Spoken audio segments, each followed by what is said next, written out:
Hey everybody, welcome to this week's reflection. I know they're kind of sporadic, but that's okay. It's honestly just for me. I'm not even sure anybody's watching these. Today we are exploring the concepts of grief, and if you are here in this moment because you saw something or it popped up on your feed because you are currently processing grief, I want to take 30 seconds to a minute and I want to sit with you. And I want to say thank you for being here. Thank you for taking time to look for hope. Because if you're here, because if you clicked on this video because it said grief and because you are trying to process your grief, then you're looking for something. And when it comes to grief, I think that what I find most validating in my own life is when people look at me, or when I have the opportunity to look at other people and say, that happened to you. If you are grieving somebody significant in your life, or something significant like a place or a job has been taken from you in some way, I really want to validate that and say that happened. And you are experiencing the loss of that, and that's going to take time. And with that, let's go into reflect. Let's go in and reflect on that. And if you're still with me, if you're like, wow, that was super nice, and I want to hear the rest of this reflection, great, stay with me, and we'll learn together. And if not, I hope I wish you peace as you go on your way.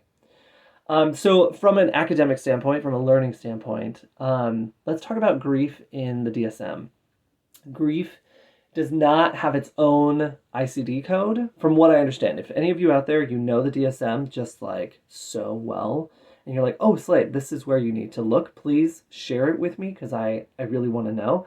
From my study of the DSM and looking through the index and the other supplemental material, what we're looking at is grief as a differential diagnosis, or like prolonged grief, or what we used to call complex grief, or we're looking at it as like we're looking at it as an additional designator. So for this individual in this case study that I was doing today, they have an adjustment disorder because of their recent loss, and then we designate grief as the instigator for that. And there's no code for that. Where like we just say adjustment disorder. Sometimes there are like codes that go along with that, but like Z codes, if you're familiar with that. We're not going to talk a lot about that. So my my clinical reflection on that is how important it is to be in the space and to look past the diagnosis code, because there might be some issues with insurance here, depending on who they are and who their insurance is. They may not accept that. They may not, if this person is processing their grief past 6 months, they may not accept that adjustment disorder.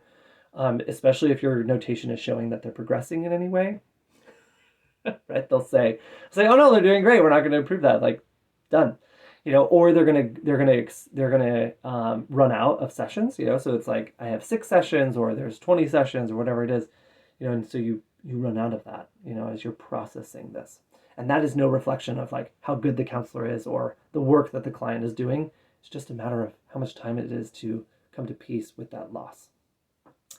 Okay, other piece here that I found really interesting was the index that they suggested. They suggested that we utilize, for this case study, what's called the Grief Resolution Index. And here's some feedback for the individuals who make that or who use that, is that this is highly partner specific. I think that you could tailor the language super easy to like be to person, place, or thing. It could just be any noun that you are grieving. But this one, if you were to just use it as is highly partner specific. The question that instigates the entire index is, after your husband died, how well were you able to do your grief work in terms of the following? So you're really going to have to tailor it because right, not everybody has a husband. Another thing is that I don't find this index to be very empathetic. I find it to also be a little bit Western and white, in that kind of like industrialized, pull yourself up by your bootstraps kind of way, where number 4, one of the items here says, I was able to do my crying and get it over with.